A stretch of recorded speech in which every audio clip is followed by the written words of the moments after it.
Assalamualaikum warahmatullahi wabarakatuh. Halo teman-teman semua, kembali lagi bersama saya Oyan di channel Oyan Sportweek tentunya. Di sini saya akan kembali untuk mengulas tentang tempat-tempat bersejarah ya. Di sini saya akan mengulas tentang keberadaan pabrik gula Banjar Dawa pada masa pemerintahan kolonial Belanda. Siapa sangka teman-teman, di balik hijaunya hamparan rumput di lapangan bola Banjar Dawa ini tersembunyi kisah sejarah pabrik gula terbesar di Kabupaten Pemalang. Pabrik gula Banjar Dawa sendiri itu sudah berdiri sejak tahun 1844 menurut buku Address Book van Nederlands in the Voort den Handel. Pabrik gula ini dimiliki oleh G. von Pulsingsloen dan E.H. Burnaby Lautier itu sebagai administratornya di kala itu. Burnaby Lautier sendiri teman-teman itu meninggal di Kabupaten Pemalang ya, dan dimakamkan di Kerkhof yang berada di sekitar Pantai Widuri. Sekitar tahun 1888 dilakukan renovasi total terhadap bangunan pabrik gula Banjar Dawa di bawah pengawasan Javasi Kultur Maskapai. Renovasi pada saat itu meliputi perluasan bangunan pabrik dan juga melengkapi kebutuhan permesinan untuk keperluan pabrik. Tak hanya itu teman-teman, kantor administrasi dan juga pemukiman para pekerja pabrik gula ini dibangun di sekitar lahan perusahaan. Pada tahun 1899 tercatat pabrik gula Banjar Dawa berhasil memproduksi gula sebanyak 151 pikul. Karena minimnya sarana angkut dari lahan Tebuk ke area pabrik, sekitar tahun 1905 pabrik gula Banjar Dawa itu membangun jaringan lori menuju wilayah lahan perkebunan tebu, karena memang asalnya untuk pabrik gula Banjar Dawa ini masih menggunakan pedati ya. Berita tersebut itu tercantum dalam surat kabar The Lokomotif ya. Bahkan pada surat kabar The Lokomotif terbitan 24 Maret 1905, di sana terdapat sebuah iklan lowongan kerja sebagai masinis untuk ditempatkan di pabrik gula Banjar Dawa. Pada 19 Juli 1906, The Lokomotif juga memberitakan adanya masalah di jalur lori milik pabrik gula Banjar Dawa, di mana di kala itu tonjolan rel di setiap perlintasan mengakibatkan tersangkutnya gerobak dan kendaraan milik masyarakat setempat. Maka dari itu perlunya menaikkan ketinggian jalan di area persimpangan di sepanjang jalur rel lori. Tahun 1906, Johannes Hendrik Willem Graaf van den Bosch menjadi administrator menggantikan administrator sebelumnya yang konon meninggal karena penyakit tifus. Hal tersebut itu diberitakan pada surat kabar Batavia's Handelsblad terbitan 9 September 1906. Sepanjang tahun 1910, hasil produksi gula di pabrik Banjar Dawa mencapai 122.621 pikul. Itu merupakan pencapaian yang sangat luar biasa ya. Sehingga pada tahun 1911 muncullah sebuah usulan untuk memperluas bangunan pabrik dan juga lahan perkebunan menjadi 1.200 bau. Atau opsi lain, membangun pabrik baru dengan perkiraan biaya sebesar 1.250 gulden.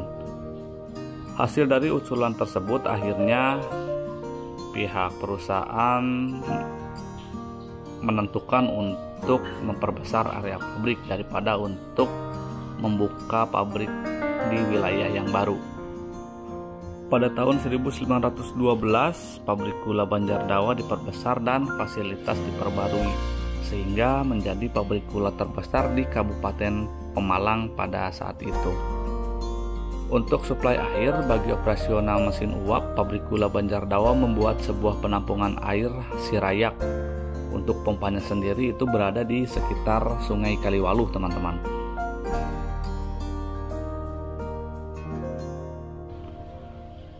Bangunan kantor yang baru juga tercatat selesai dibangun pada tahun 1925 dan di sekitar tahun 1926 deretan rumah dinas pegawai pabrik gula Banjar Dawa juga telah selesai dibangun. Tak hanya rumah dinas baru, klinik pabrik juga terlihat selesai dibangun di tahun yang sama. Sebuah panci masak spare tin buatan NV Berat Surabaya juga menghiasi peralatan pabrik di kala itu. Tak hanya rumah dinas para petinggi, terlihat dalam sebuah foto juga terdapat deretan rumah dinas bagi para buruh pabrik, teman-teman. Jenis mesin uap B8 dengan diameter mesin 450 x 800 juga menjadi andalan operasional bagi pabrik gula Banjar Dawa ini. Pada saat krisis Malaysia, hampir semua perusahaan gula di Hindia Belanda itu mengalami kesulitan keuangan, termasuk pabrik gula Banjar Dawa ini ya.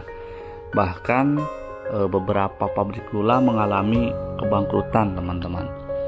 Pabrik gula Banjar Dawa ini sendiri pada pertengahan tahun 1932 terpaksa harus berhenti beroperasi karena efek dari krisis tersebut.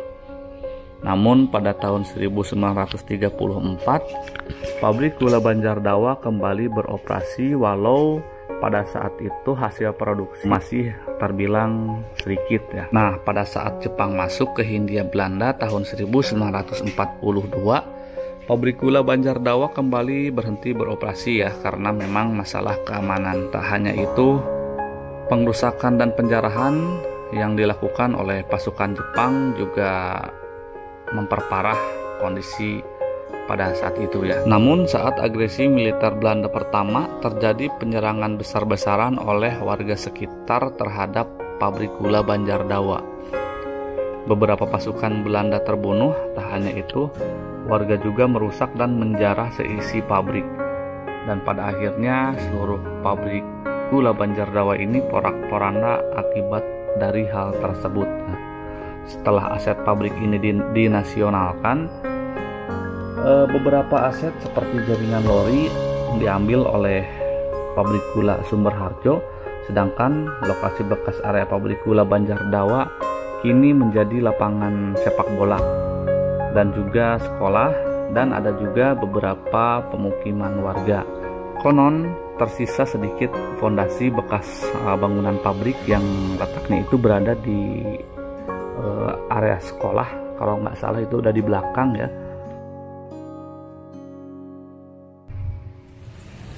Nah, teman-teman, dari pabrik gula Banjar Dawa saya selanjutnya menyusuri bekas rel lori ke arah jembatan Sirayak.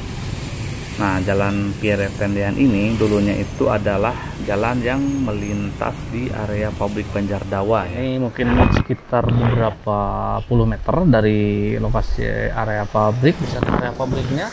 Di sini rupanya kita masih bisa melihat adanya bukti daripada kejayaan pabrik gula Banjar Dawa. Sini ada sebuah rel lori yang masih tersisa dan belum dicabut. Mungkin ini karena terpatenkan oleh jalan raya, jadi untuk rel lori ini masih bisa kita lihat ya. Ini jenis relnya rel untuk lori ya, kecil sekali. Mantap ya, jadi masih menyisakan daripada bukti sejarah jalur lori Banjar Dawa. Cuman ini seperti ada satu saja, mungkin ada dua ya, cuman yang sebelahnya lagi itu terkubur oleh jalan raya. Oke teman-teman, dari sini perjalanan kita lanjutkan ke sebelah selatan untuk melihat sisa jembatan lorinya. Nah teman-teman, di sini kita masih bisa lihat ya, ini ada bekas pilar jembatan atau fondasi jembatan ex lori PG Banjar Dawa. Ini masih utuh untuk fondasinya ya, tetapi untuk bentang jembatannya ini sudah tidak ada. Nah, ke arah sana itu ke arah pabrik gula Banjar Dawa, sedangkan ke arah sana itu ke arah perkebunan tebu ya. Ini sangat kokoh sekali untuk fondasi jembatannya.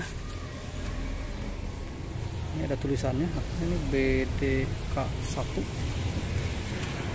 Ini lumayan cukup lebar ya untuk fondasi jembatannya. Arealnya ke sana tuh. Ya, ini memang sebuah peninggalan sejarah yang luar biasa ya. Bisa awet hingga sekarang. Kita lanjutkan ke arah perkebunannya. Oke teman-teman, sekarang kita lanjutkan perjalanan ke arah selatan ya. Kita menuju ke jembatan Ori Sirayak teman-teman. Nah, ini dulunya bekas area rail bed jalur lori ya menuju ke perkebunan. Nah teman-teman, ini di sini juga masih ada arealnya ya. Nah, ini arealnya, cuman sudah tertimbun oleh rumah-rumah warga ya teman-teman. Jadi memang sepanjang jalur lori di area sini itu sudah beralih fungsi menjadi deretan rumah-rumah penduduk. Bisa teman-teman lihat sendiri ya. Jadi memang untuk arealnya juga itu tidak benar-benar utuh sepenuhnya, tetapi memang ada beberapa yang masih tersisa ya arealnya, tapi sebagian juga sudah nggak ada gitu. Nah, seperti di sini itu cuman sepotong doang gitu ya, jadi nggak full ada arealnya. Nah, di area sini tuh nggak ada ya, jadi mungkin karena ada bangunan di atasnya jadi tidak dicabut ya arealnya. Tapi nggak tahu juga sih ya kenapa area-areanya sebagian itu tidak dicabut, jadi rumah-rumah permanen ya. Entahlah ini tanahnya tanah milik siapa gitu ya, apakah mungkin milik PT PN. Nah, ini jalan raya. Nah, di sini ada rel ya. Nah, ini rel ini yang kemungkinan dulunya bermasalah ya, yang membuat mobil dan pedati warga tersangkut nih. Ini ya biang keroknya. Yuk kita lanjut ke arah selatan. Nah, ini dulunya bekas jalur lori, sekarang sudah beralih fungsi menjadi jalan alternatif warga. Itu di depan seharusnya ada jembatan ya. Kita coba lihat sana, itu jalan tol lintas Jawa ya. Nah, ini dia teman-teman untuk jembatan lorinya. Nanti kita akan coba lihat. Arealnya masih ada ya. Tuh, bisa teman-teman lihat, ini jembatan masih utuh untuk arealnya. Kita simpan dulu motornya di sini. Oke teman-teman, ini dia jembatan lori ya. Mungkin ini hanya jembatan kecil, tapi memiliki nilai sejarah yang tinggi ya dalam dunia perpabrik gulaan. Ini jembatannya paling sekitar 3-5 meteran kali ya. Ini juga sudah dipercantik di samping-sampingnya. Nah, ini pengaman jembatannya juga menggunakan bekas rel lori ya. Nah, ini untuk bagian bentang jembatannya, kalau dilihat dari bawah, memang ini bentang jembatan sudah ada sejak zaman dulu ya, jadi tidak ada penambahan. Jadi memang ini bekas jembatan lori yang aslinya seperti ini ya. Tuh bisa teman-teman lihat, ini besi bentangnya masih ada, cuman emang ada penambahan coran aja.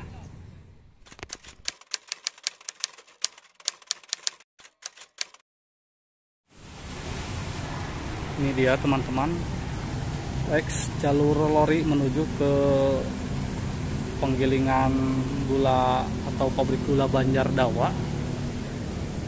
Sini dulu ada sebuah jembatan yang lumayan cukup panjang. Kalau tidak salah nama jembatannya itu jembatan Sirayak ya. Dengan panjangnya sekitar 50 meter lebih ini ya. Namun kondisi saat ini sudah dibongkar. Fondasi-fondasinya masih ada, tapi untuk bentang jembatannya sudah tidak ada. Ini kalau tidak salah dibongkar sekitar beberapa tahun lalu ya, tepatnya sekitar tahun 2024 kalau nggak salah ya. Kita coba lihat ke bawah, di jalan sini ada jalan.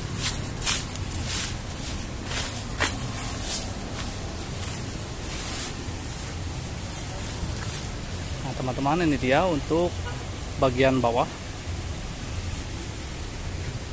jembatan kereta api Sirayak ya, yang dijadikan sebagai akses pengangkutan tebu dari dari perkebunan hingga ke area pabrik gula Banjar Dawa di kala itu. Cuman sayang sekali ya, kondisinya sudah dibongkar ya, mungkin dibongkar oleh KTPN ya, nggak mungkin dibongkar sama warga. Teman, ini fondasi tengahnya cukup besar ya, untuk fondasi tiang tengah.